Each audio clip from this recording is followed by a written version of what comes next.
teaching / learning symposium. We'll get started with a land acknowledgement from LJ Goins.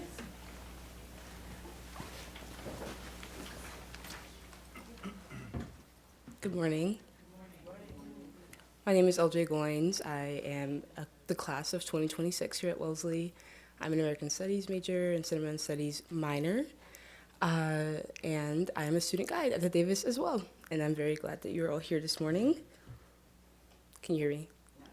No? More? Okay. We acknowledge that Wellesley College is built on ancestral and traditional land of the Massachusetts people. We also recognize that the United States removal, termination, and assimilation policies and practices resulted in the forced settlement of indigenous lands and the attempted erasure of indigenous cultures and languages.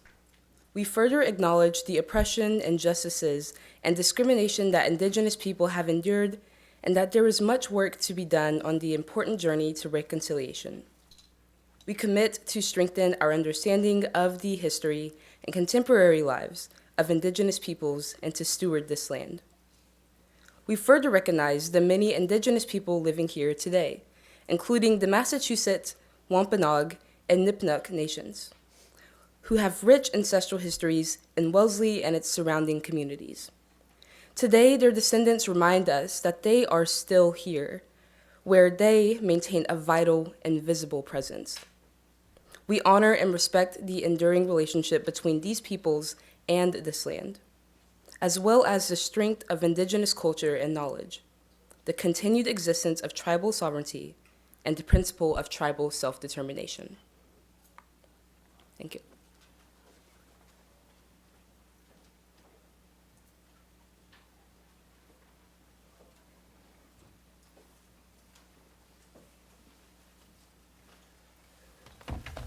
Good morning, everyone. I'm Andy Shannon, the provost, and it is an honor to welcome you all to this symposium.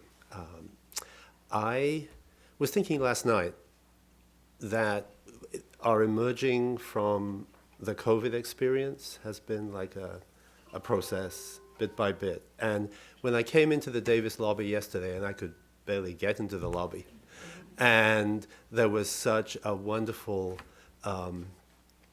crowd of students, faculty, guests, alums, also thrilled and excited to be there to witness and to see together such an extraordinary body of creative work.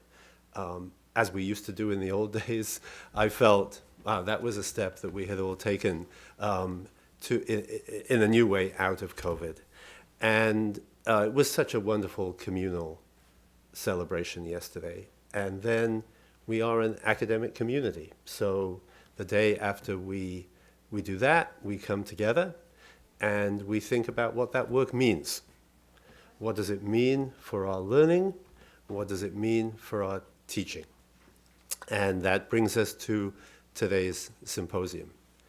And at a place like Wellesley, it's not a one-off conversation. This is not the only time that we engage with the issues that we're going to be engaging with today.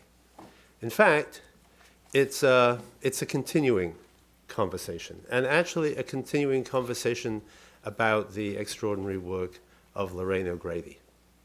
So this summer, as I was clearing out some of my files, I'm sort of old school, I have everything on paper, and as some of you know, I'm stepping out of the provost role, so I was thinking that I should start to clean up my files. There I was in July, and I came across a program from the Davis Museum from the fall of 1994, almost 30 years ago. It was a program held here in conjunction with an exhibit at the museum which was entitled The Body as Measure. And it featured the work of 8 artists, one of whom was Lorraine O'Grady. The works of Lorraine's that were featured were the photographic diptychs that are in this exhibition too, matching photographs of 20th century African American women with published photographs of ancient Egyptian sculpture. And today's symposium, therefore, in my mind, continues a conversation that we began 30 years ago, continues it in a different moment with different participants, but a conversation that stretches over the years. And I thought, by way of introduction today, I might just say, just to give you a sense of what was said in 1994, which, by the way, on this campus was a moment of significant tension, different kind of tension, but in some ways similar kinds of tensions to the ones that we have on the campus in 2024. And during that fall semester program, it was a series of programs, there was a roundtable that Lorraine participated in, along with Carol Doherty, who is a professor of classics, Greek and Latin at the college, and still here today. And Carol delivered some commentary on Lorraine O'Grady's work that I just thought maybe was just to give you a flavor of it, because I think it still asks questions that are really relevant for us today. Her theme, which again I think today's symposium continues, was the ongoing and reciprocal dialogue between the past and the present. And she said about Lorraine's work, rather than enshrining history as an artifact that controls interpretation and asserts ownership over what happened, the ancient sculpture opens up a dialogue, a discussion of how history continues to influence our present experience, as well as how contemporary issues and ideological battles determine exactly what we value from the past. Lorraine O'Grady shows that history cannot be reduced to the status of a polished marble statue, a possession for all time. Instead, she suggests that we begin to dispossess history of its images of ownership and commodity, and begin to value in their place the many stories these artifacts continue to generate. Again, an ongoing and reciprocal dialogue between the past and the present. So I welcome you to this symposium. Like some of you in the room, I remember the last installment of it, and it's so exciting that we're continuing it today. And before I leave and turn it over to our panelists, I should just say a few thank yous, because I think we all are indebted to a number of people, otherwise we wouldn't be here today. Obviously, beginning with Lorraine O'Grady herself for inspiring and collaborating on today's events. To Amanda Gilvin, what an amazing job to put together this symposium and all the events surrounding these days. And could I ask you for a round of applause, please?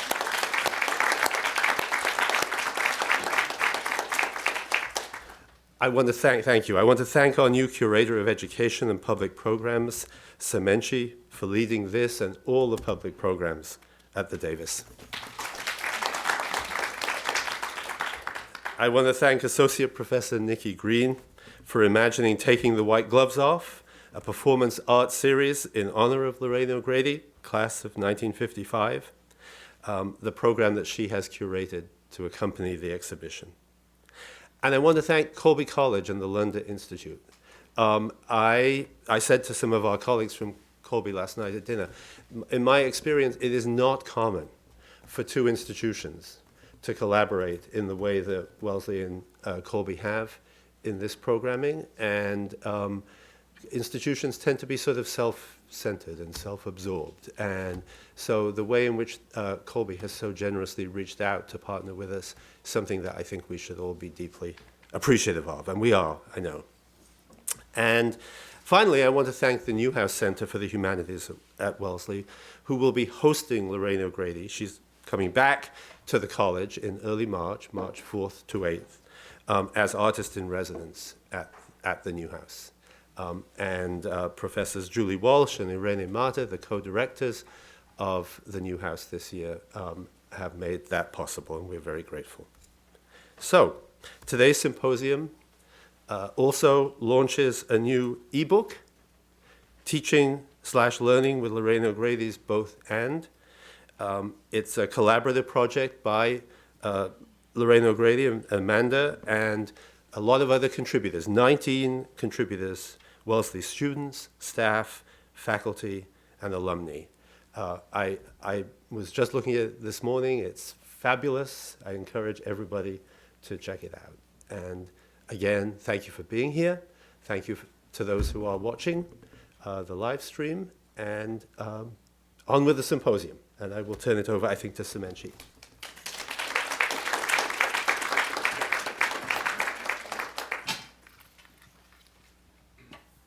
Thank you so much. Thank you all for being here this morning. We are very excited for our panel. Feel free to come on up, panelists. I'm going to start by introducing myself. My name is Dr. Semente, born Amanda Caroline de Oliveira Pereira. I'm originally from São Paulo, Brazil. I came to the United States at 6 years old, lived first in Framingham, Massachusetts, so I was right next door. I attended Brandeis University, did a double major, double minor, yeah, it's a lot, in international global studies, African diaspora studies, with minors in women, gender, sexuality studies, and Latin American and Latino studies. Lots of studying. Then I went on to my master's and PhD in African diaspora studies at UT Austin. So I was in Texas for 7 years. And then I got a postdoc at the Yale University Art Gallery in the education department, where I was right before landing here. Last November 1st, I became the new Curator of Education and Public Programs. So I'm very, very happy to be here at Wellesley and to have come full circle back to the East Coast. Super excited to celebrate Lorraine O'Grady's work. I have been reflecting very much on the theoretical frameworks of Lorraine O'Grady's work and the depth of meaning that they evoke. Both And is an invitation to see the world differently from the colonial Western model that puts something or someone always above another. Cutting Out the New York Times invites us to look at what is below the surface of what we see every day. How meaning can be made over and over with the same words we casually glance at. With Coco, cutting out the New York Times, I'm inspired by O'Grady's persistence to revisit and rethink even her own work 40 years later.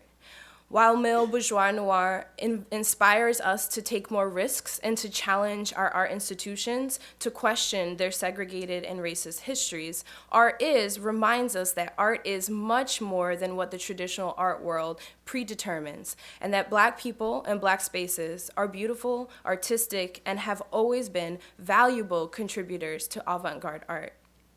For this panel, I am struck by the duality of teaching and learning. How in being educators, we sign up to also be lifelong learners, because often those we seek to teach have the most wisdom and knowledge for us to learn from. I am honored to introduce our esteemed panelists, from whom we will hear more about teaching and learning with Lorraine O'Grady's work. So first, we have Rhonda Gray, who graduated from Wellesley College in 1995 with a major in English, literature, and a minor in Africana Studies. While at Wellesley, she was one of the earliest members of the Jan Valau Drum and Dance Ensemble, as well as the Mellon Minority Undergraduate Fellow.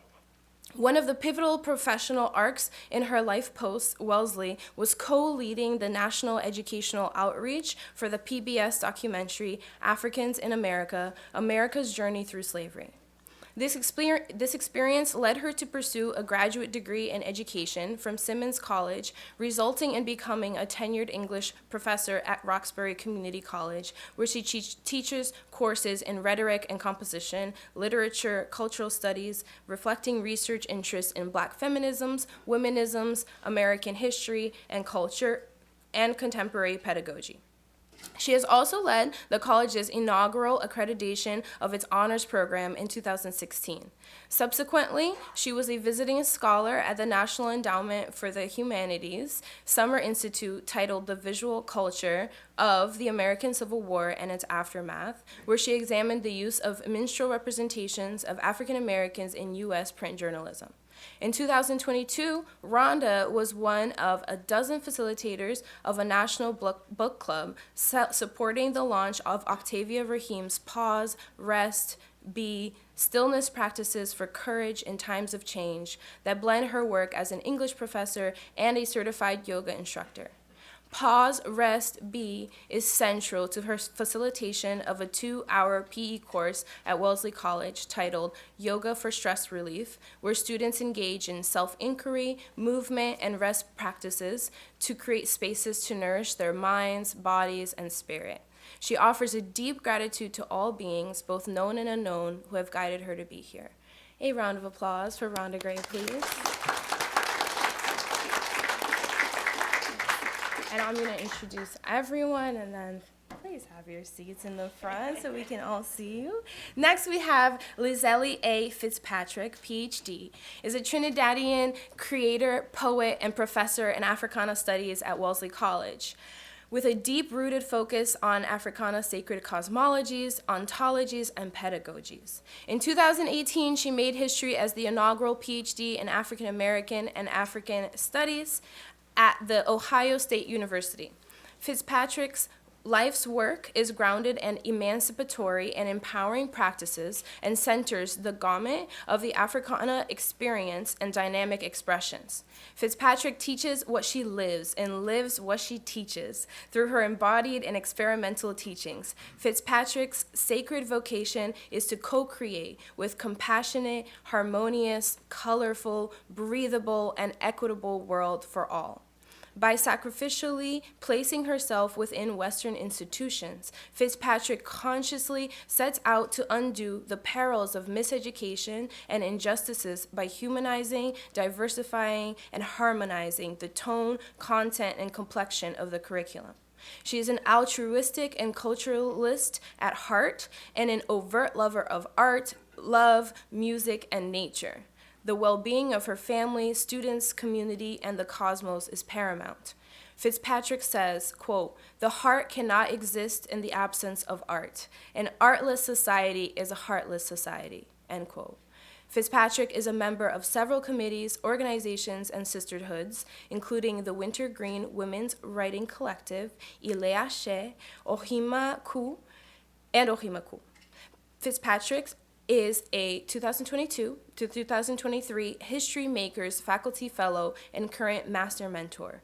Currently, she serves on the Board of Directors for the Resilient Sisterhood Project in Boston, Massachusetts. A round of applause.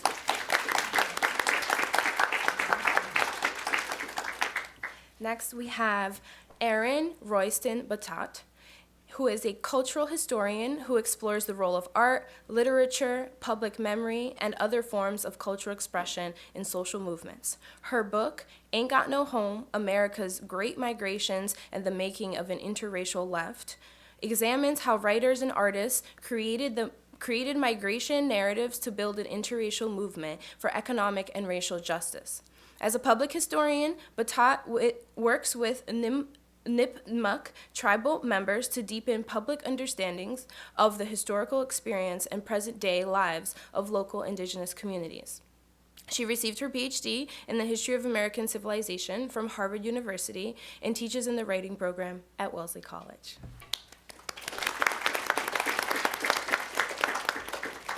Next, we have Noely Irineu Silva. Noely Irineu Silva is an international first-year student at Wellesley College from Brazil. As a high school student, Noely has been part of volunteer projects about racial inequities, DEI, Afro-Brazilian culture, youth leadership, and social impact. At Wellesley College, she is currently interested in economics, international relations, education, and comparative race and ethnicity.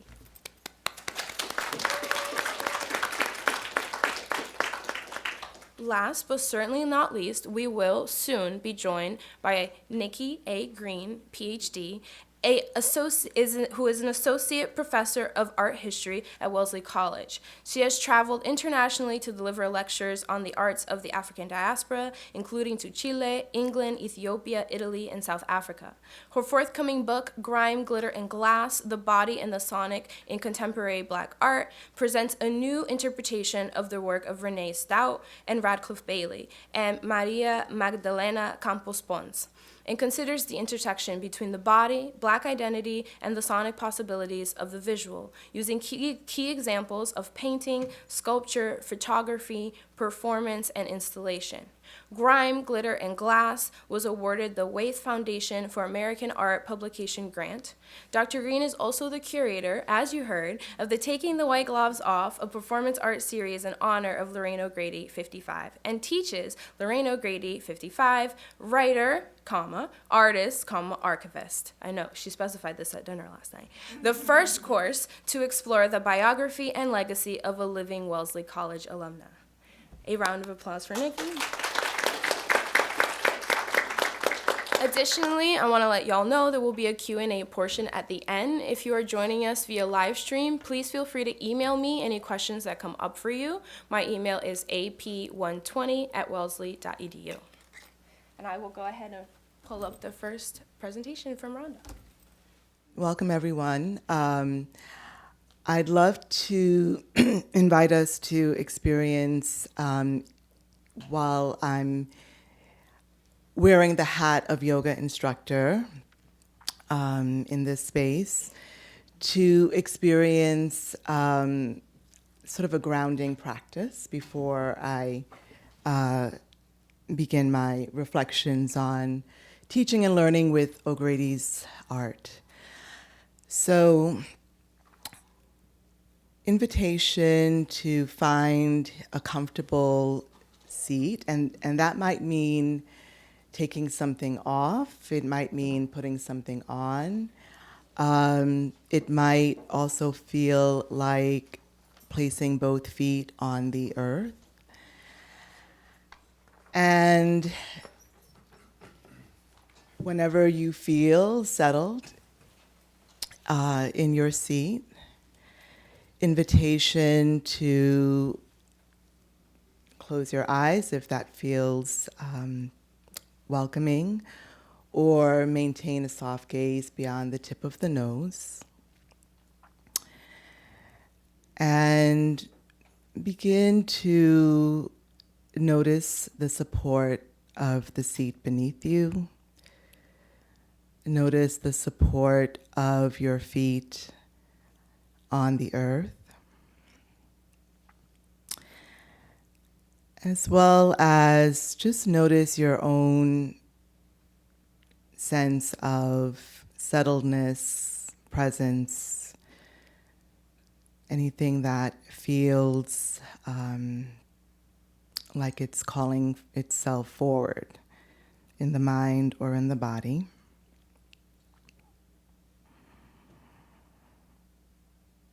And invite you to notice your breath.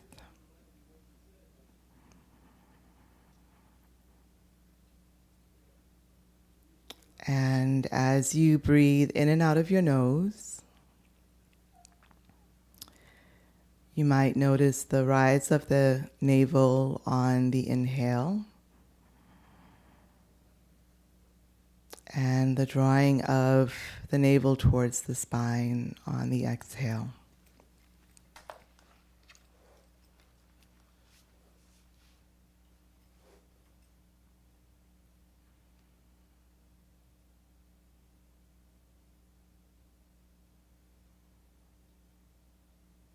And it might feel nice to place your hands over your navel or any part of the body that feels good to receive this warmth of your own touch.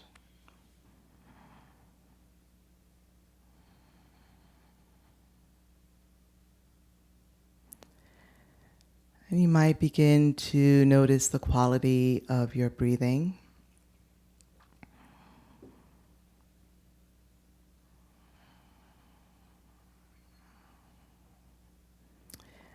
Is it deep, continuous, even?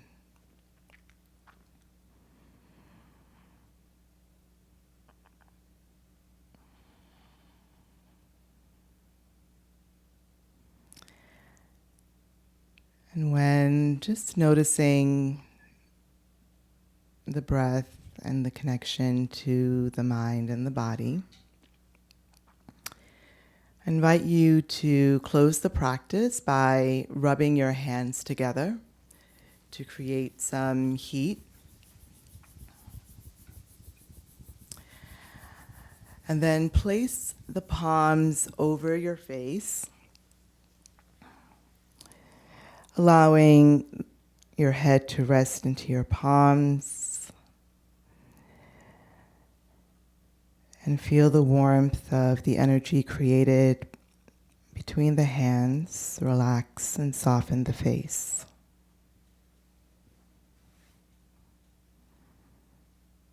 And whenever that feels complete to you, you can open your eyes into your palms, release the hands, and lift the gaze. I'm going to continue by moving over to the podium.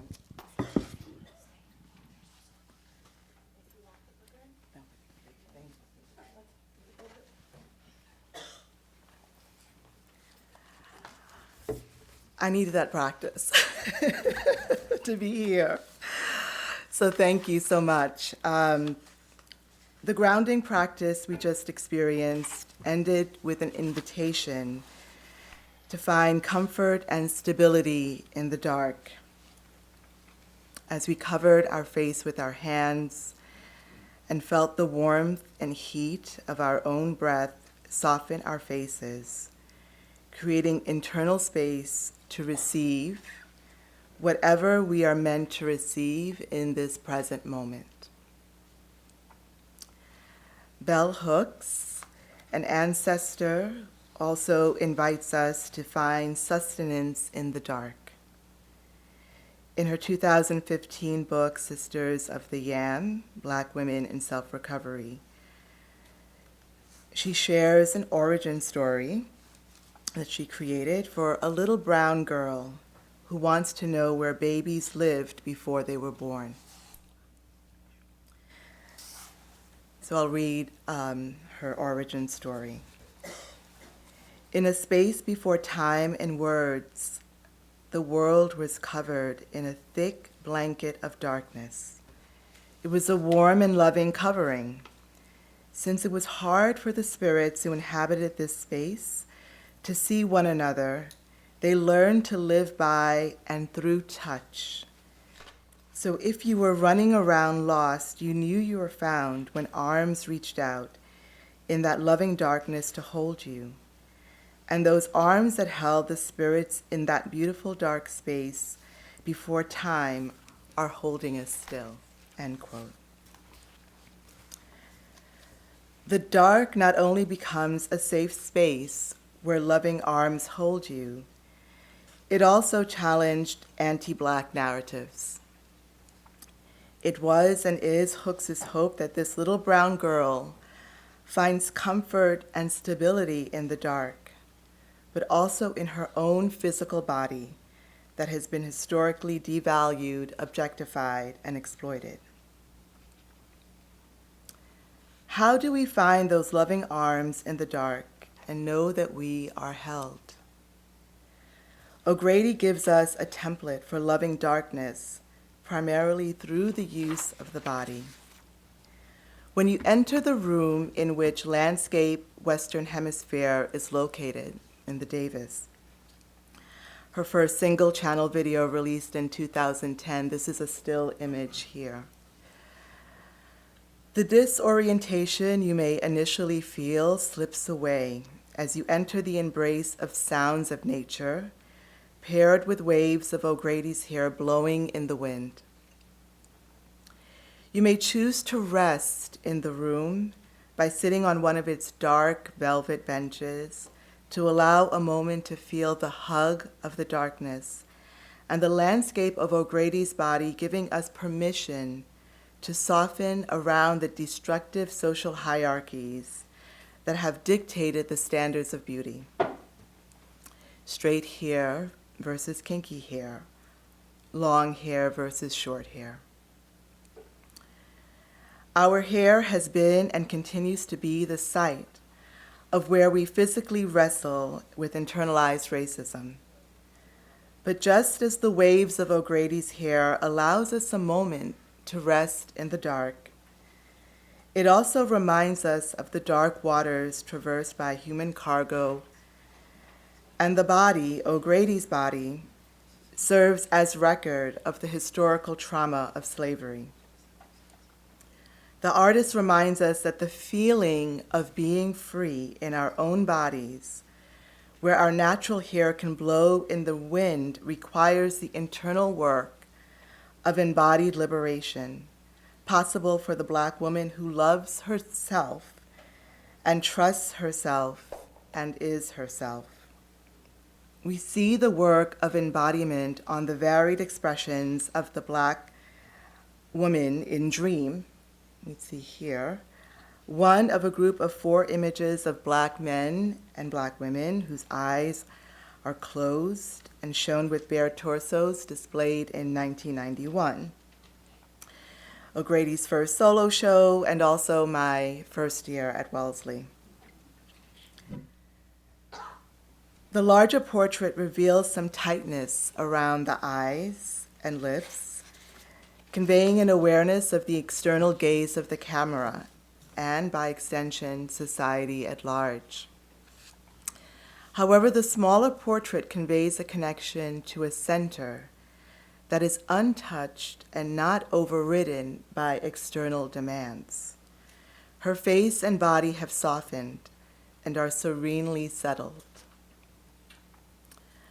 O'Grady gives us an opportunity to wonder what it feels like to be safe in our bodies, and hints at the embodied practice of meditation as a vehicle to remember our true self and heal from collective and personal trauma. Here we feel and witness spiritualized activism conveyed through her art that suggests a way Black people and marginalized folks can save their lives amidst ongoing and brutalizing oppression. So I won't say too much in regards to this particular slide. It's an offering really of 2 perspectives drawn from Black female scholars in the realm of looking at the way in which racialized trauma impacts the body, and the many tools that the yoga practice offers that begins to, from the physical form and penetrating to the mind and the body, allows an unraveling and a healing. I'll be referring to high effort coping, highest rates of depression that are cited clinically around the condition of Black women in America, and the experience of more intense chronic anxiety Black women carry in comparison to their white counterparts. So I'll touch a little bit on that a little further on. But in this particular slide, and I'll show the slide in relationship also to sort of an echo of the image here that we see in the dream portrait.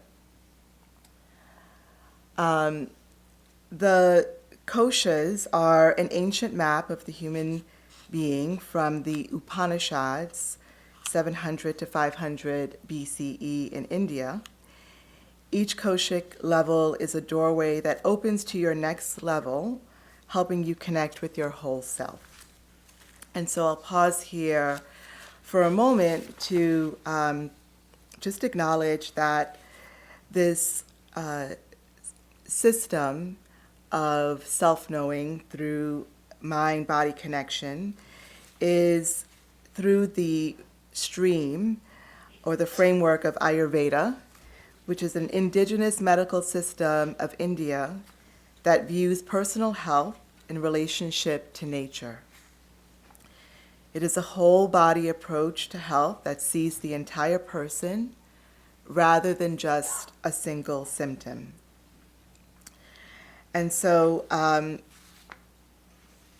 what we see in this particular slide is the way in which the process of coming closer to your inner core, untouched by external frames, external narratives that often dictate how we are to, be in our own bodies and interact with each other, that engaging with first sort of a reclamation of the body, and that can be through exercise, the way in which the choices that we make in terms of what we eat and what we drink. And then moving, once we are in balance physically, then we have more of a radar to think about and feel how the breath is sort of modulating our actions, our thoughts, our speech.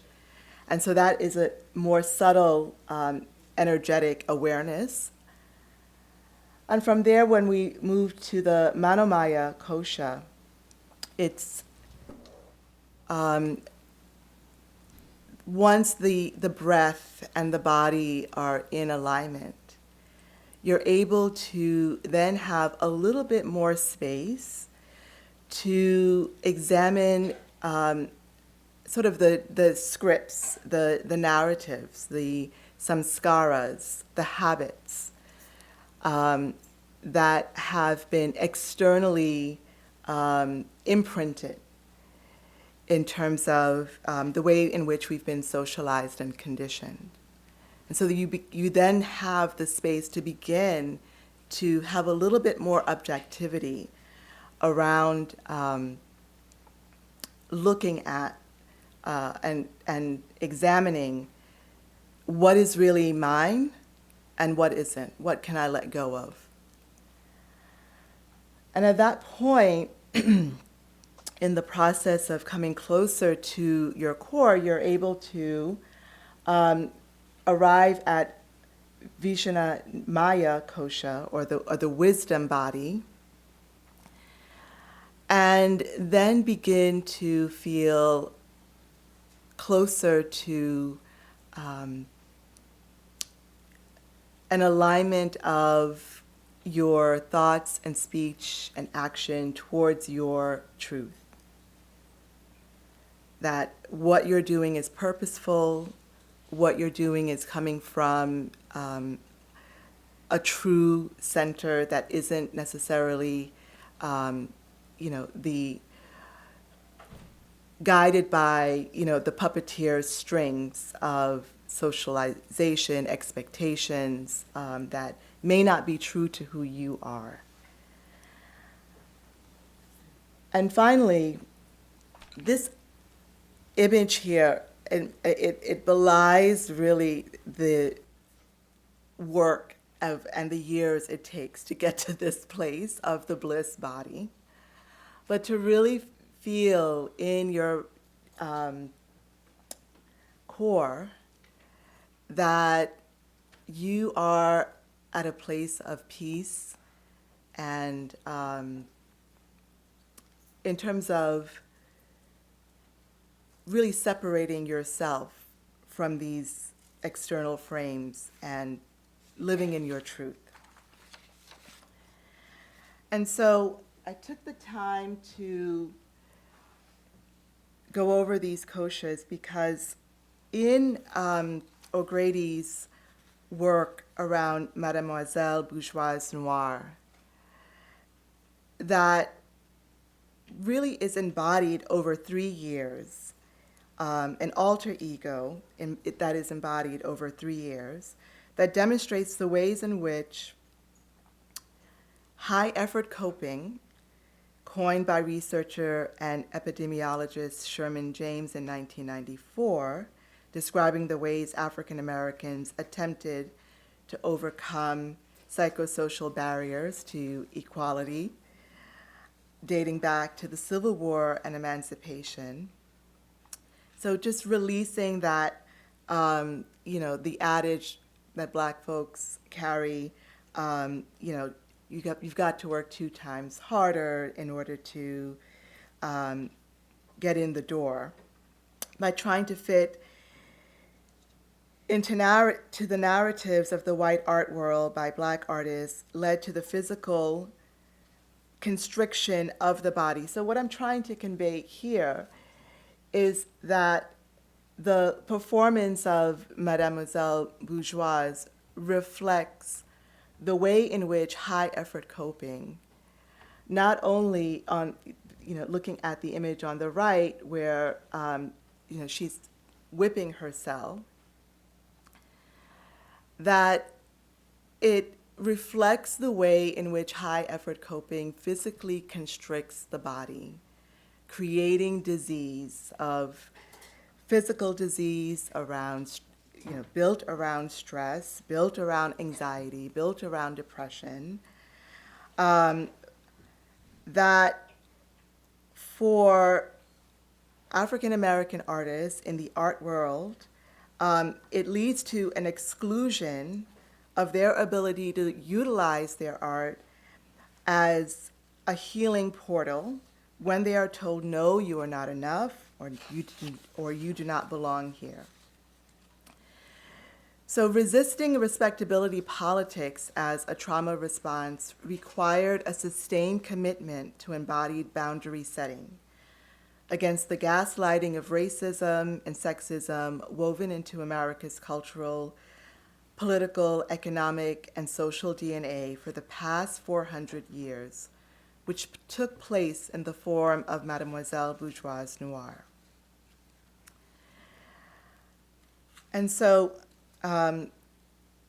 this concentrated time of over 3 years embodying this alter ego was a practice of healing reflected through creating boundaries, self-compassion, also releasing the inner critic, right?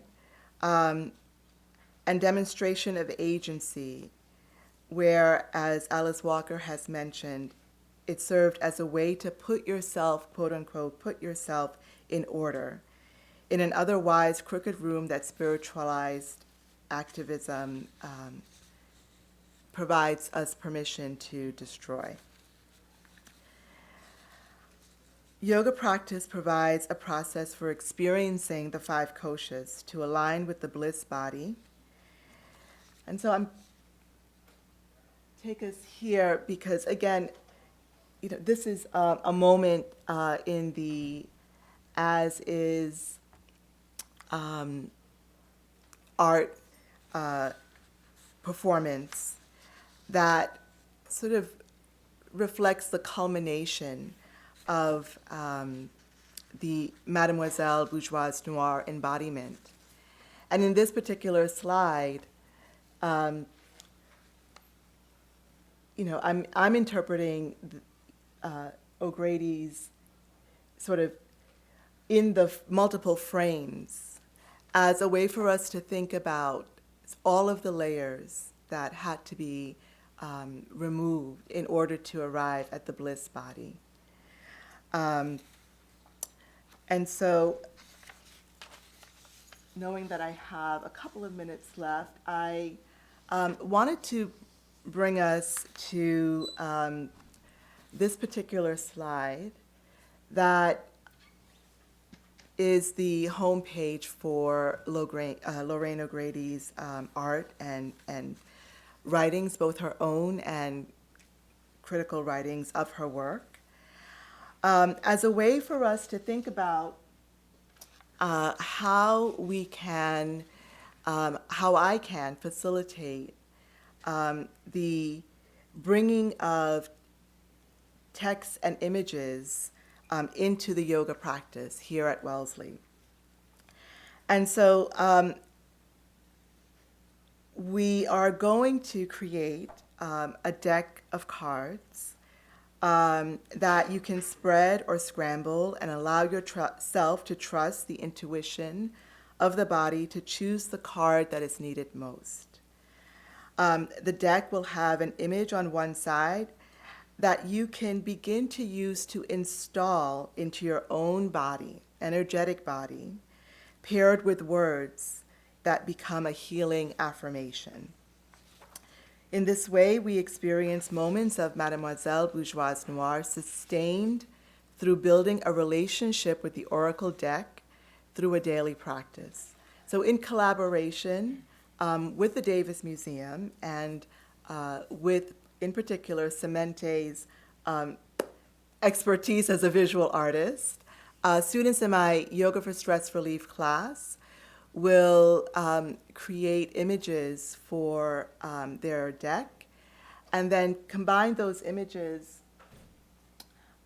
with texts that they respond to from the book Pause Rest Be by Octavia Rahim. In other words, it's an opportunity for us to, through interacting with the deck, to give ourselves permission to surrender external scripts or samskaras and fully live in connection to the soul or the center that is untouched by outer narratives. Thank you.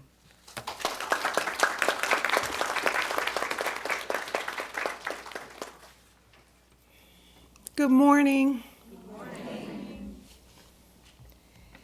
And it is a good morning. Thank you so much for centering us this morning. I needed it.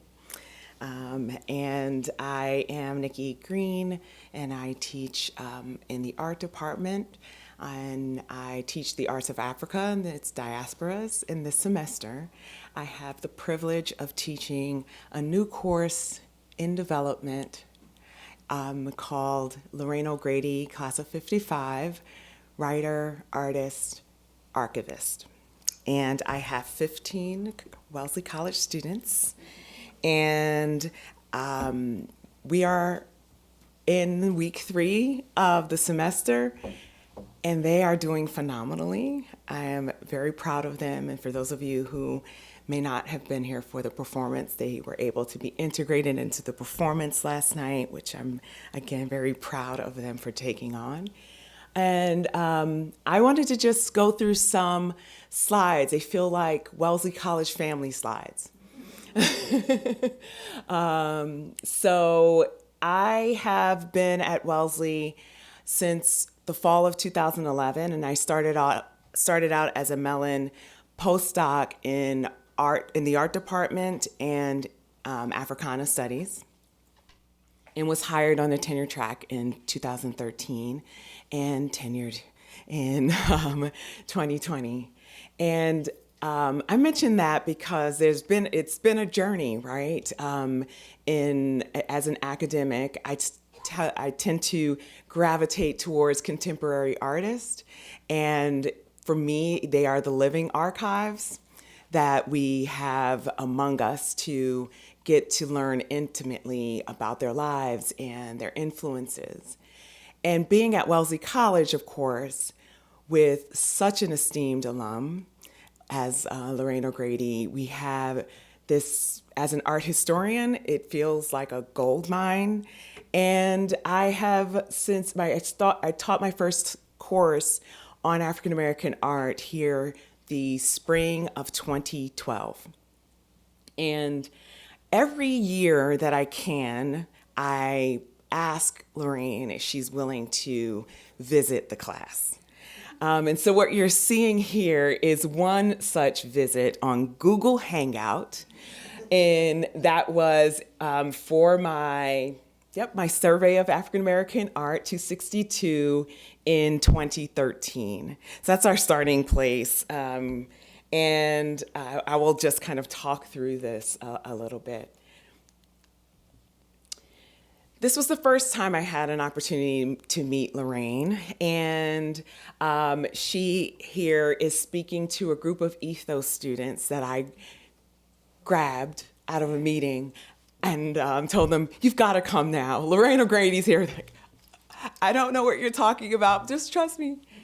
And the whole meeting walked over from the Lulu to the Davis Museum and had this amazing opportunity to be in the galleries and to hear her talk briefly about her time at Wellesley College.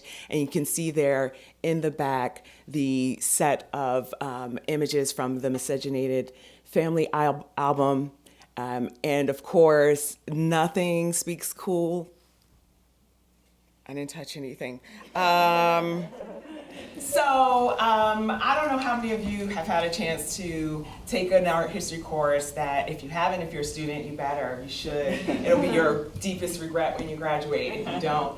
But for those of you who have been in contemporary art classes, you know that the impact it has when you see something on paper or projected onto the screen, and then that person enters the classroom, if it's virtually, or you go to see them speak at a lecture, or you see them through them coming to the museum. It could be anything. And I know for the students who have been in my class, every time they go, and they are starstruck because we have this, right? We have this relationship with art that makes it seem like these are angels among us, right? And we elevate them. And in some ways you want to sort of give them that respect and honor. But at the same time, we recognize that these are people who are living a creative life just like many of you are in real time, right? Those of you who are taking studio classes, writing classes, filmmaking. In the lab is where creativity can take place.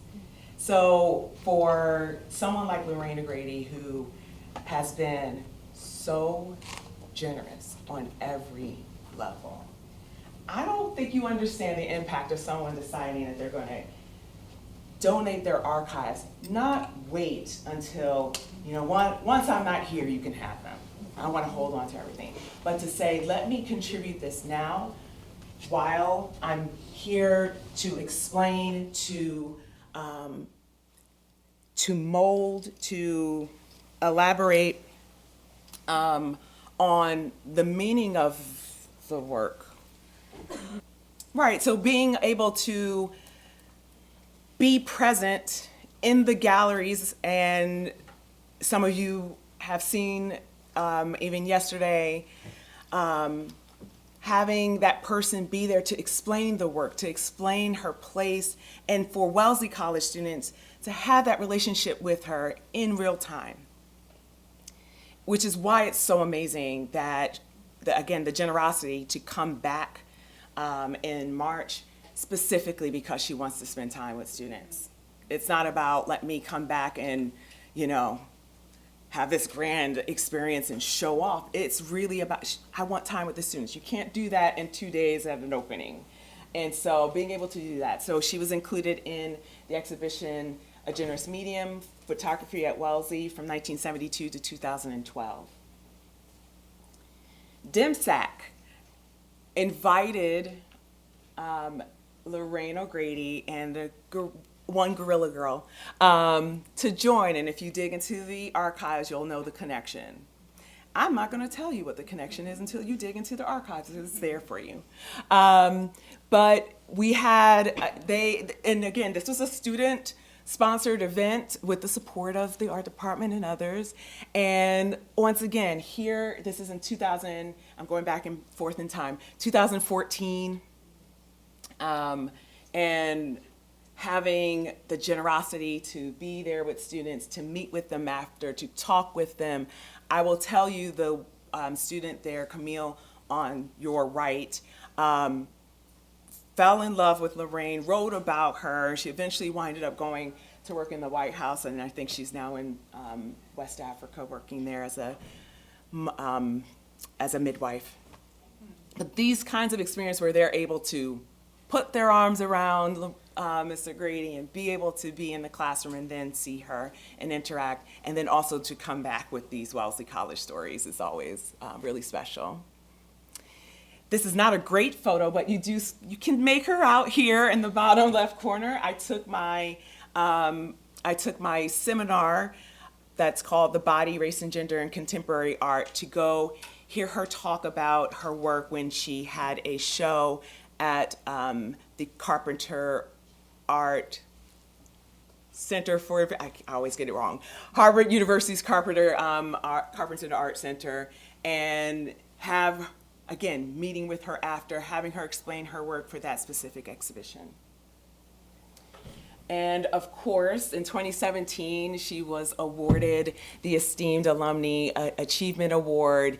And this was a really special time to be teaching my seminar on the body again, because I knew she would be coming to campus. And she agreed to, during her time here for the ceremony for this award, to meet with the class in the archives, with her archives. And you all will recognize the yellow beanie that's now in the exhibition now. I love that beanie. And so to have her once again be there with students and professors, and have her walk us through the materials herself. When she's not available to be here at Wellesley College every semester, I want to teach about her. I visit the archives and have selections come out, and then they get to see her papers and, the graded papers and photographs from Wellesley at different moments in her life, as well as across the time of her careers.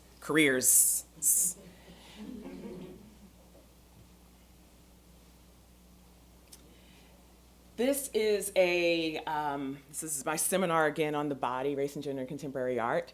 This is at the opening of Boston's Apollo on John Singer Sargent and his relationship with a male model, Thomas McKellar, at the Isabella Stewart Gardner Museum. And I once again bring my students with me. I was going to say drag, but they love being whisked off campus. And my entire seminar, this was the third or fourth week of class, the spring of, what did I say, 2020, right. It was February 2020. Right, because, yeah. So we got a chance to go to the opening, which was fantastic. And I was super excited about having the students, again, meet her. And I can't emphasize enough that connection that students make when they have these opportunities.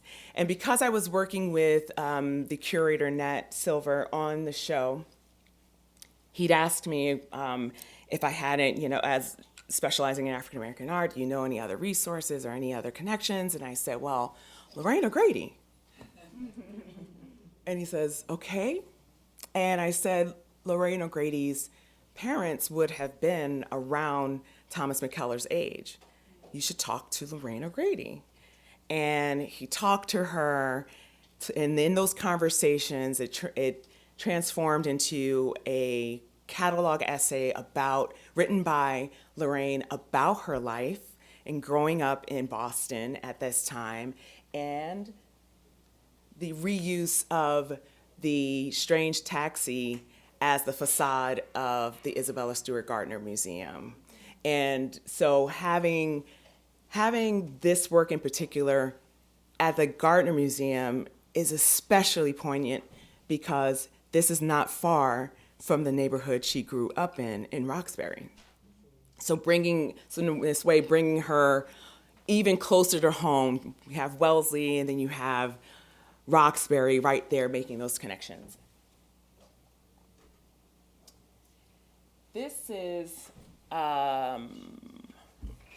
this was another event later in that week. I took my other class so one class got to go to the opening, another got to go to the lecture and presentation on that Saturday to hear Lorraine in conversation with Adam Pendleton, who was also showing at the Gardner Museum.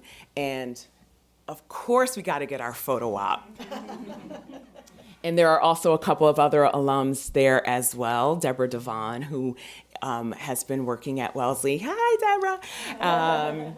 And Charlene Murrell Smith, who is at the Children's Museum in Boston. And so it's always this kind of homecoming, right? Again and again, and the Wellesley's connections, it's just always so special. I think this might have been the time Charlene, at one event, took us to lunch after. I think it was this event. This was special. So I, as I do, okay, how can I make the most of an experience? I've never done an international field trip. So I went to Andy Shannon and said, could you sponsor 2 Mellon Mays Fellows to come with me to Venice to see Simone Lee's installation at the Venice Biennale?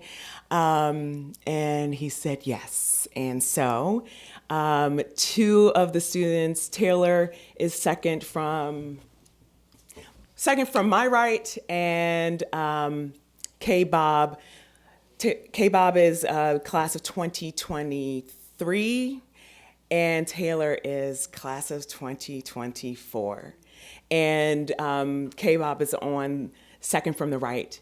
The other students, other graduates you see there is Iris Hostrep, who was here last night and has contributed to the ebook on my left, far left. And then she's class of 2022. And Jordan is on the far right, and she is class of 2018 and is writing her dissertation at Columbia University in art history.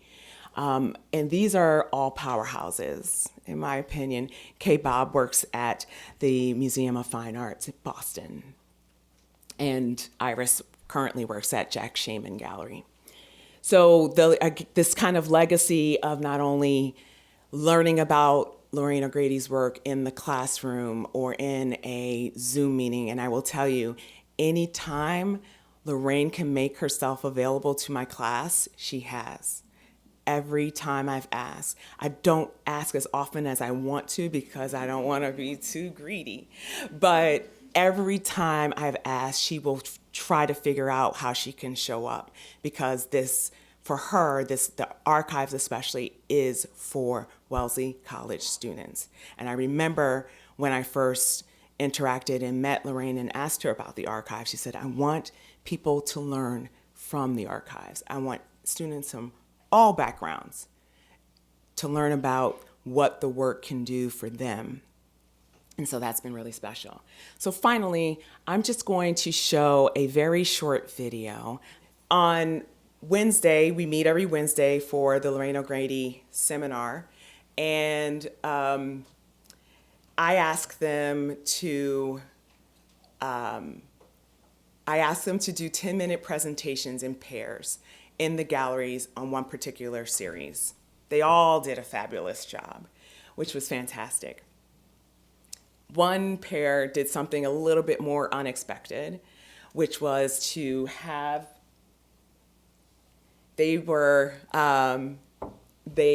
so Carla and Sarah are there on the left, and they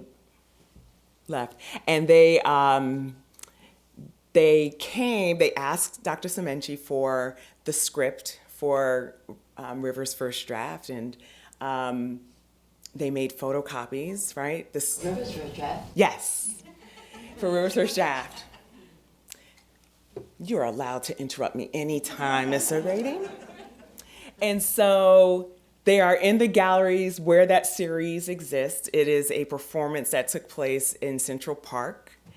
And being able to grab the draft from the archives, right, and to have students volunteer to perform.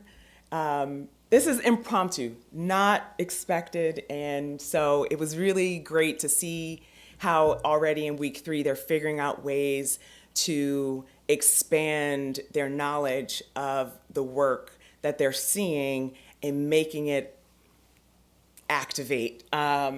I won't play the whole thing, I'll just play a little bit of it.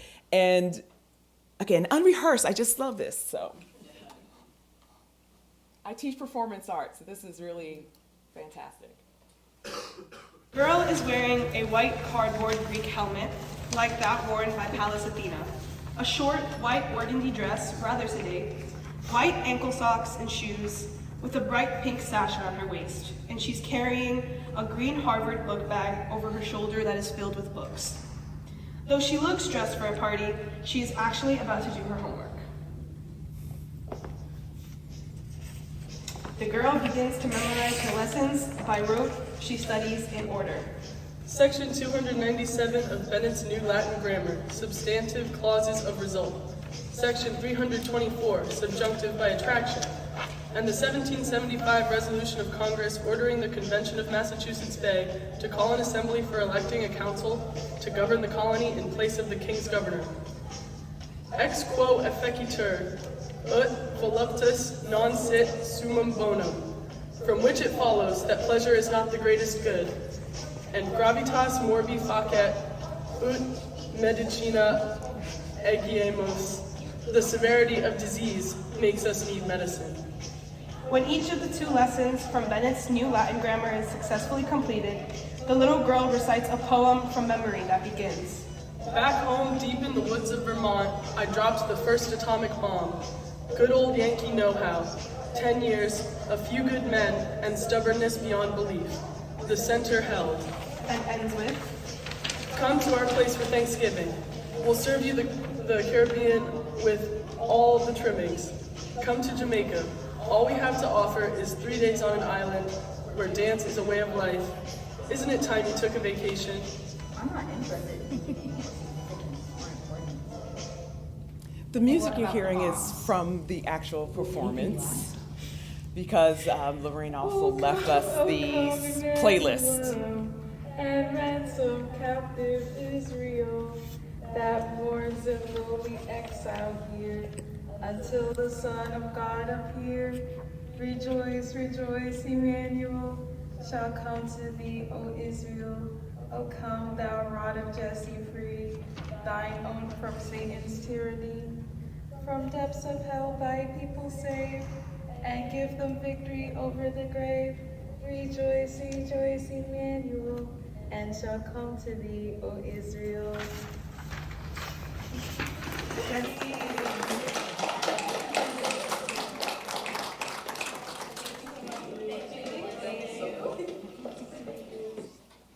And so, as I said, I think I'm excited about the direction of this course, and the idea is that while this is going to be the exceptional seminar in that we are actually building the syllabus together. We're approaching this as a way of decolonizing the syllabus, and so I told them the other day, I was like, it's like having 15 other professors in the room. And so we are working together to figure out, well, how do we build a syllabus that will last for the next iteration of the seminar, and what kind of assignments, and where, how should we lay out, the Google Drive.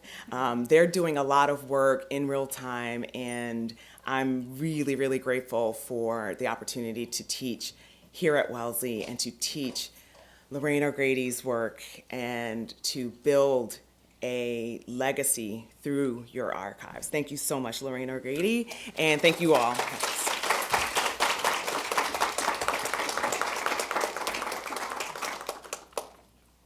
so much, Dr. Greene. Next, we have Dr. Liseli Fitzpatrick.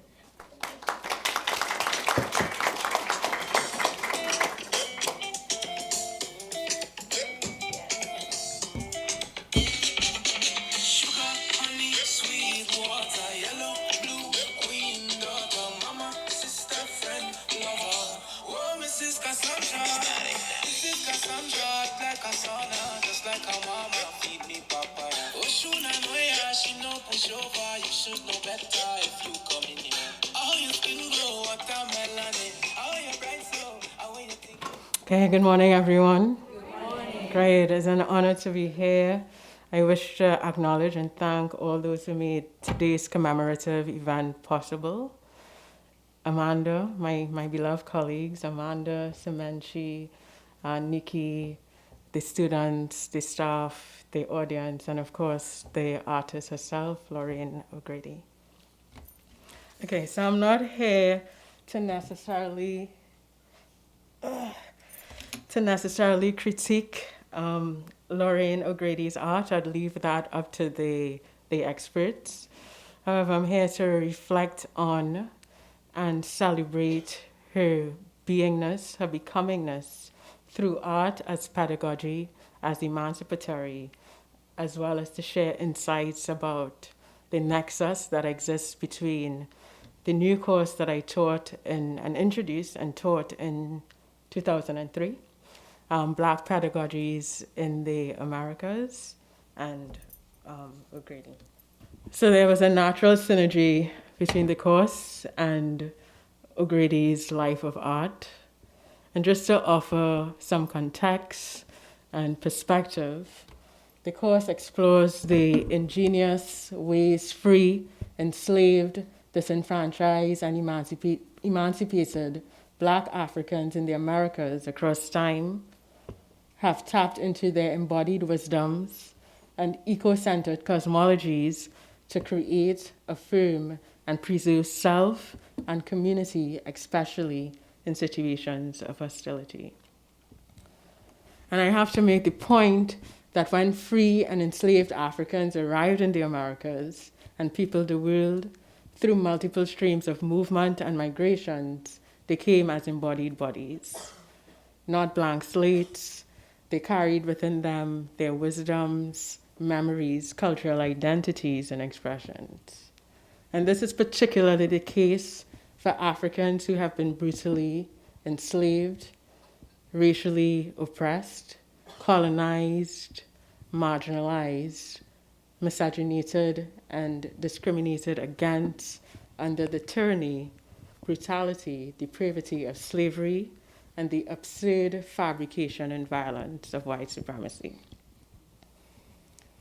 So O'Grady's life and art are testament to this fact. And it is encapsulated and postulated within her title, Body is the Ground of My Experience, which, as I said, reflects her thinking, her writing, her art making, i.e. her exploration of becoming and being. So within the course, we embrace O'Grady's entire body as and of art and pedagogy. O'Grady's both and bears a revelatory, redemptive, and emancipatory sense of being, belonging, and becoming whole in a world that has been fractured by the brutalities of slavery, colonialism, capitalism, and, as I said, Western delusions of white supremacy, because we know that's not a thing. Right? Her conception of both and is very African. And so we go through the course first defining what pedagogy is, and these are all self-definitions, because I use my embodied wisdom and my experiential knowledge to teach as a Trinidadian, as an African. So for me, pedagogies is a way of teaching, learning, grounded and guided by theory or set of principles. It entails the transference, the acquisition and application of knowledge. And so, as I said, the course is titled Black Pedagogy, so we must define blackness. And blackness, as I say, is not merely a skin color, it is a consciousness, a cultural identity, and heritage, grounded in African cosmology, which I would define, and the lived experiences of people of African descent. Blackness is a confluence of all the African peoples who would have arrived in the Americas and throughout the rest of the world. It is a communal sense of being and belonging. Blackness is not in opposition of whiteness. However, it opposes anything that causes imbalance and inequities, right? So the politics of whiteness. Right? When you put the two together, when you put black and pedagogy together, you get a philosophy and a way of teaching and learning, knowing, being, and doing grounded in African cosmology. Then the pedagogies are the innovative manifestations of black ways, again, of teaching and knowing and learning, which are rooted in eco-centeredness, they're energetic in nature, sensory, tangible, imaginative, emancipatory, and predicated on wholeness and wholesomeness. So I see African cosmology as the ways in which African peoples, African continental peoples and diasporic peoples conceive, perceive, and navigate and make sense of creation and their place in it. How we use our senses to make sense of the world. So it's very experiential, very sensory. And there are I like to say governing principles that guide behavior. And these are the core tenets of African cosmology. It is a sacred science, energetic. Everything in life is imbued with energy, a life force, seen and unseen, tangible and intangible, where the spiritual and physical are inextricably linked. It is eco-centered and eco-conscious, and there's reverence for nature and all life forms. Within African cosmology, dualities and binaries exist. However, they exist to attain, sustain, and maintain balance, cosmological balance, ecological balance, and ontological balance. They are not antagonistic, right? Dichotomous or hegemonic. And so unlike the Western either or, man, woman, us, them, black, white, science versus art, impositions, African cosmology, again, embraces the generative binaries of life. Okay. And if you go through the layers and the trajectories of O'Grady's life, you're going to find these resonances embedded in the concept of both and. When it comes to art and the Black African cosmos, there's no such thing as art for art's sake. Art is spiritual, right? It is directly linked to the sensibilities and the lived realities of the artist. And for this reason, I say when we create, we venerate our God self. There's no separation between the creator and the creation. It's a transference of energy and a manifestation of that, as I said, creative energy. Then they're a friend of mine, very much instrumental in the Black Arts movement in the late 1960s, 70s, says Black art is Black life. And this is what I see through O'Grady's life path, right, in her being and becomingness. And then we take it to Larry Neal, who says that the Black arts movement is the aesthetic and spiritual sister to the Black power movement. And looking at O'Grady's life, she was born to immigrant parents of mixed Jamaican ancestry. So what you get is the complexities of ancestry, geography, the colonial class structures and colorisms and so on and so forth. Being raised in Roxbury, which also comes with its intricacies, right, of being an immigrant neighborhood. And then attending Wellesley College, an elitist, quote unquote, elitist institution, right? And, having to navigate these layers, right, within the sterility of a Western ethos and what all of that means. And so I gravitated towards this particular work of art, the fir palm, because it reminds us that it's just something that I say and I hold on to, that the earth is feminine and she is black, and all life comes from the womb of a black woman. All life, whether you identify as black, gay, straight, white, non-binary, all life comes from the womb of a woman out of darkness. And Rhonda, you alluded to that and mentioned that in your presentation. And this is distinct, as I say, from the Western construct of race. Right? This is just a genetic reality of life. Right? And so, as I say, the colonial, patriarchal, capitalist Christianity would try to convince us otherwise by saying that women were made from the rib of a man. I'm yet to see that. All right.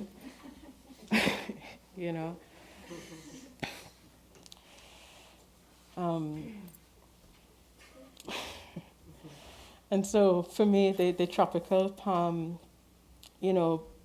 drawing out of the umbilicus of a black woman speaks to the resilience of O'Grady's heritages and the coming into self through art and the expression of art, as I said, in the dullness and the hegemonic ethos of the West. Okay, and this is, as I said, there's just a natural synergy of integrating O'Grady's concept of both and in what I do and what I teach. As I say, there's no separation. I teach what I live and I live what I teach. So it has been quite enriching to be able to include her work, her life, as part of an example, a living example of Black pedagogies within and across the Americas.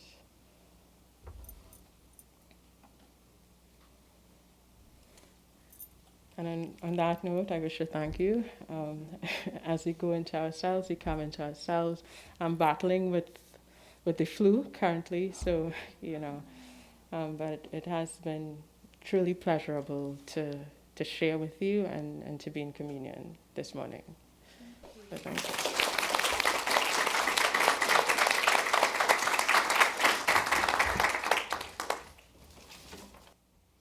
Good morning, everyone. Almost afternoon. I am so honored and privileged to be here and want to extend my thanks to Amanda and Nikki and Semente for making this extraordinary event happen. And thank you to my students, many of whom are in the audience, that you are the reason why we're all here. And to Lorraine O'Grady, it is especially an honor to present on a panel with you in the audience. And I had that in mind in creating this presentation, and I hope it lives up to your standards.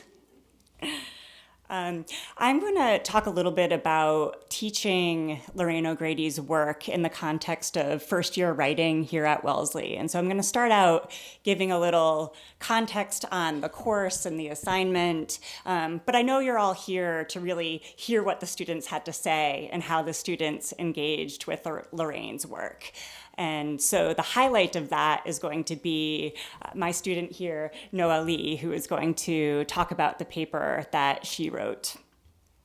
So the course that I taught is called Writing for Change, Protest Literature in America. And this course looks at how artists and writers use images and sound and words to advance social change.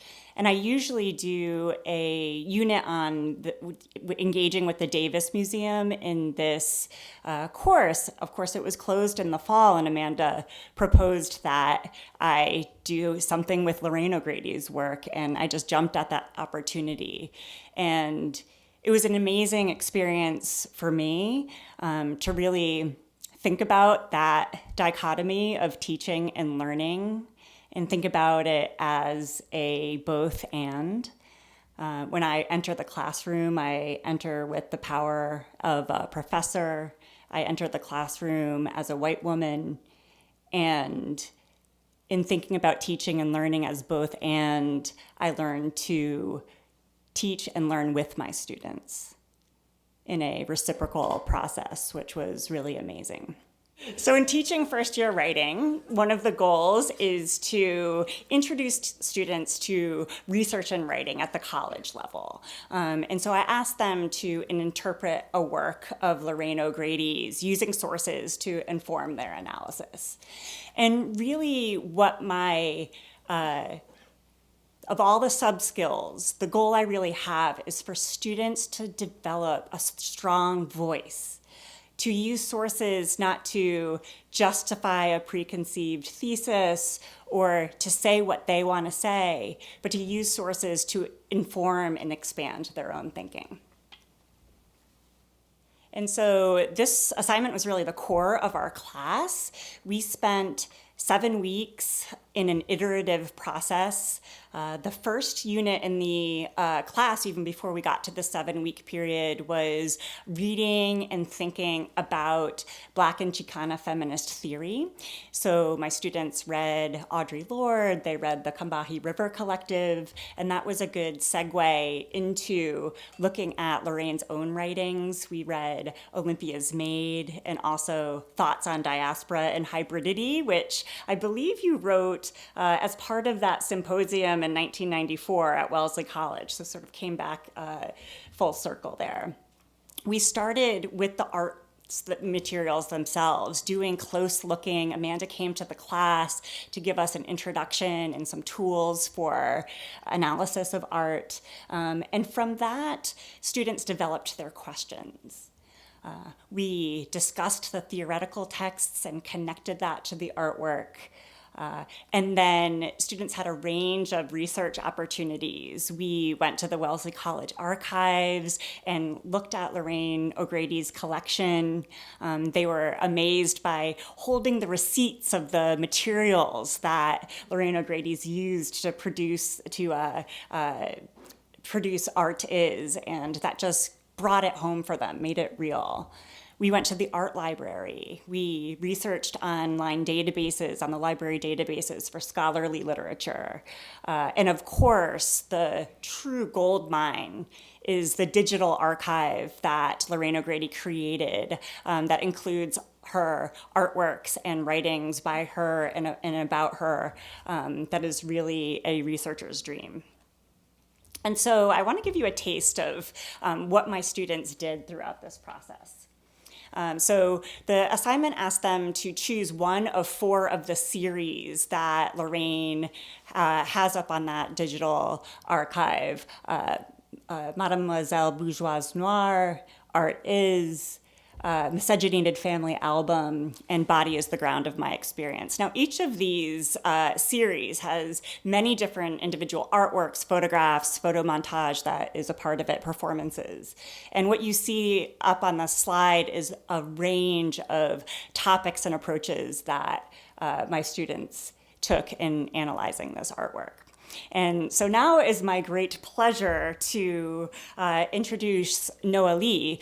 I had so many excellent papers to choose from to share with you, and I will share a few more. What I really thought Noely had to offer here is how she connects her analysis of Miscegenated Family album to Afro-Brazilian feminism. And I thought, Lorraine, that you would love to hear about that. It really, really connects to these themes of hybridity and diaspora that is such a foundation of your work.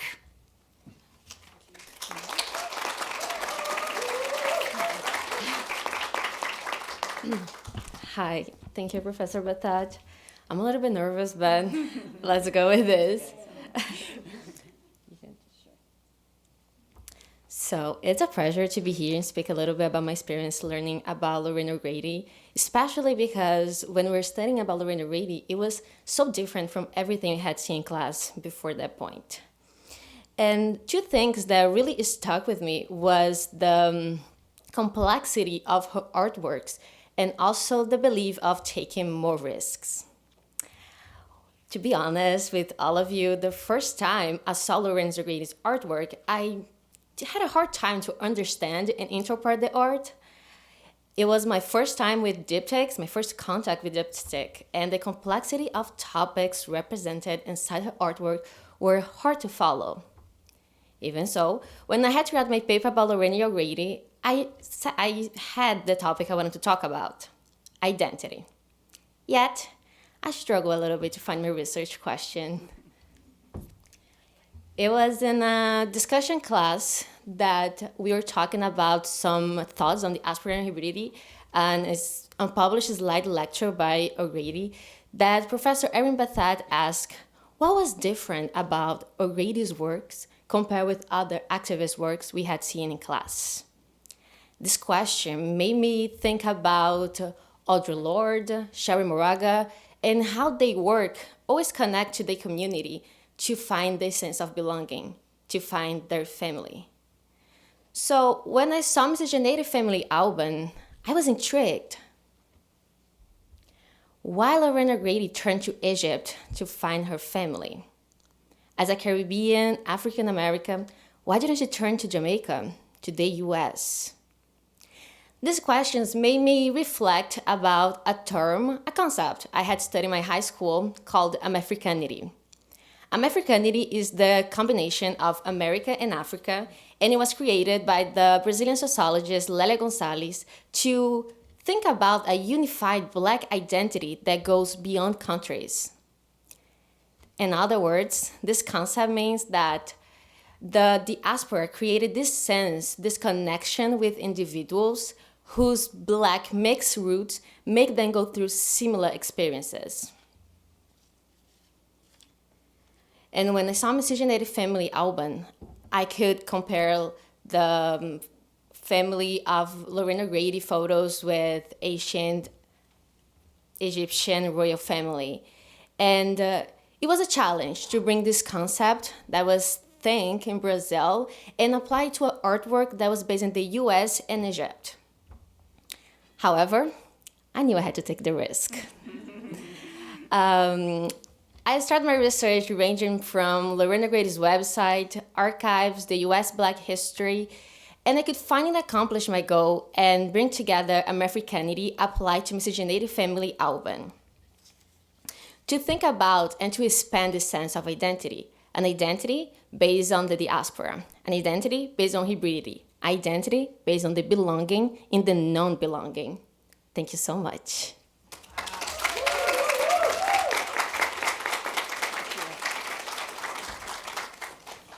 Okay, so that was the highlight. Thank you so much, Noely.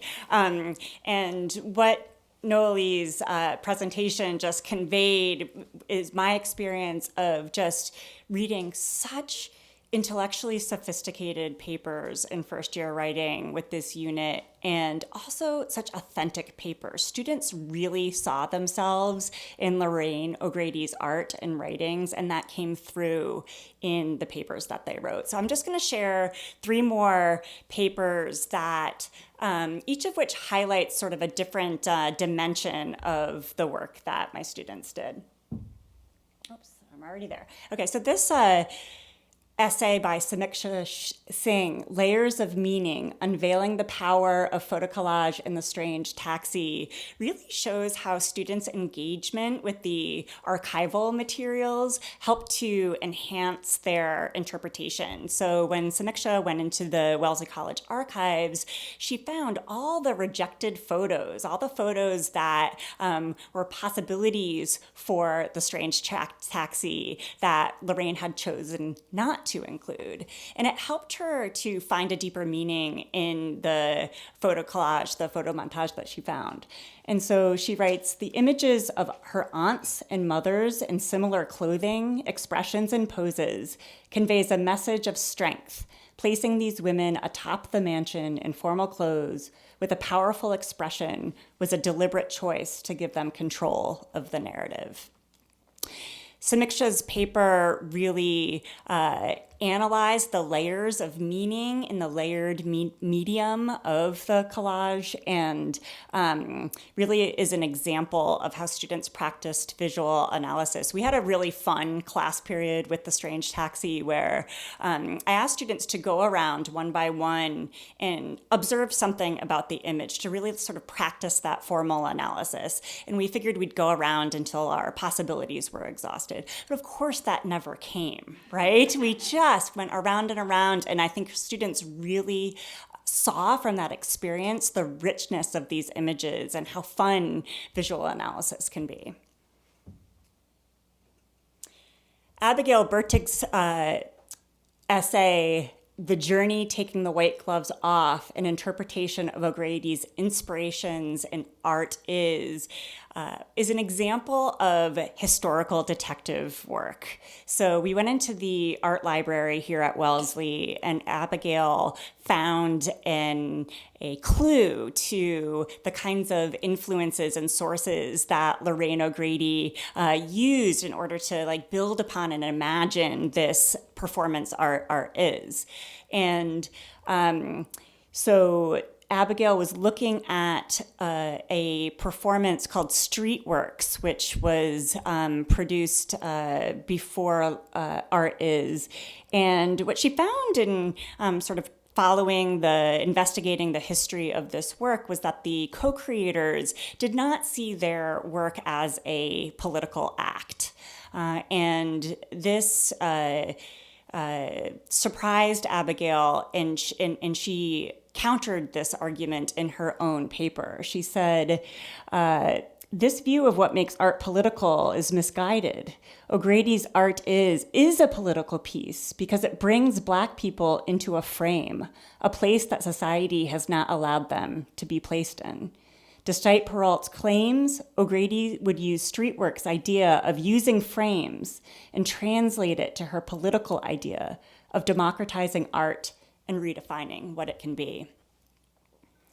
And what I love about this paper is how strong Abigail's voice is in this paper. She followed this, did this detective work, and really developed an interpretation of her own. And that's really the primary learning goal here. And finally, Leslie Mendez's From Post-Black to Black, Lorraine O'Grady's Identity Transformation and Mademoiselle Bourgeoise Noire. I had to practice saying the title of that piece many times.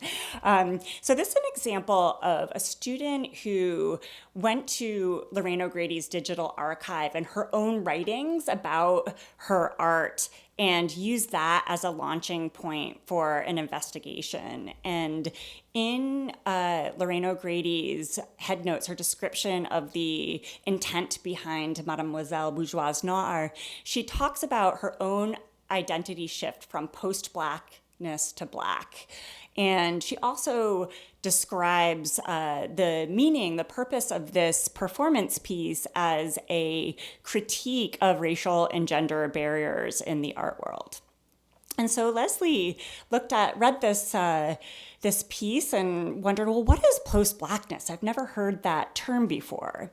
And so her research entailed looking at the origins of that term and how other contemporary artists were using it and talking about it in terms of their own identities and self-expression. And what she ultimately argued is that Mademoiselle Bourgeoise Noire is not only a critique of exclusion in the art world, but also a kind of metaphor or analogy for Lorraine O'Grady's own identity transformation.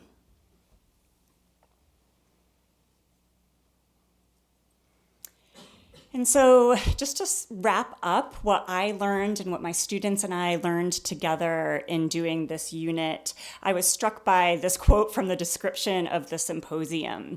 And when I read that quote, I thought that is the real learning goal here, to launch into our own critical analysis of race and gender in the past and present.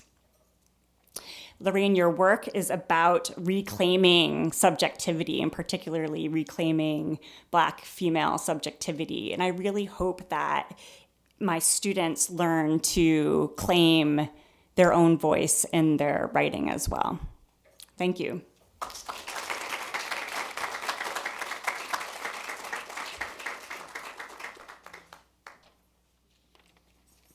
Testing. Okay.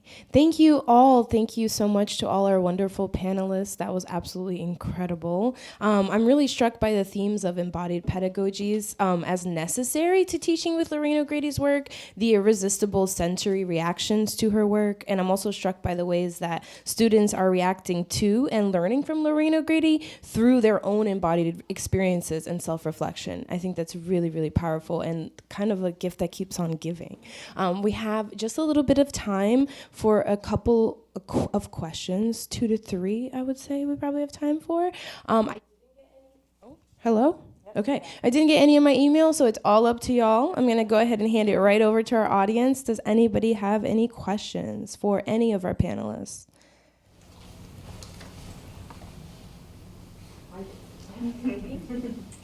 Hi, congratulations. I have a question, and sorry I will not remember your name, but I would like if you could go deeper into explaining when you encountered the work you say was complex and you were struggling with it. So if it's okay, would you mind just walking us through what that struggle was, what confronted you? Yeah, sure. Thank you. And can you remind me of your name? Yes, it's Noely. Yes. So I have never heard about the objectivity of the Black women and the diptychs. And when Amanda went to our class and explained that for us, I tried to understand what the artwork meant with that. And also because I think that all the arts of Lorraine O'Grady, it's so like, there's a complexity of themes, but also it's connected with her life. So for me, it was really hard to grasp that. And also as an international student from Brazil, I was used to study and see the Black activists. And I saw the art, and I knew what they were talking about, the struggle in the Brazil population. And when I got here, I had to learn a lot of things from Black USA culture. I think the word miscegenation is already one of them, because here there's a bad connotation. And in Brazil, for me, it was something that was celebrated. So I think that was my main struggles in this essay, to connect this concept to here and to understand the nuances of these histories and how they develop here, and also to understand topics that we're talking about, the Black subjectivity and the conceptual art that also was my first contact with. Thank you. Other questions? Yes. I don't have a question, but I have comments for all of you. I thought all of your presentations were very beautiful, and I found them very emotionally moving. As a Black woman myself, and I'm thinking about how it is Black history, and like speaking about Blackness and about myself, thinking about myself, how I constantly try and diminish myself or like make myself smaller. But you all just like made me very happy to be here and confident myself in who I am.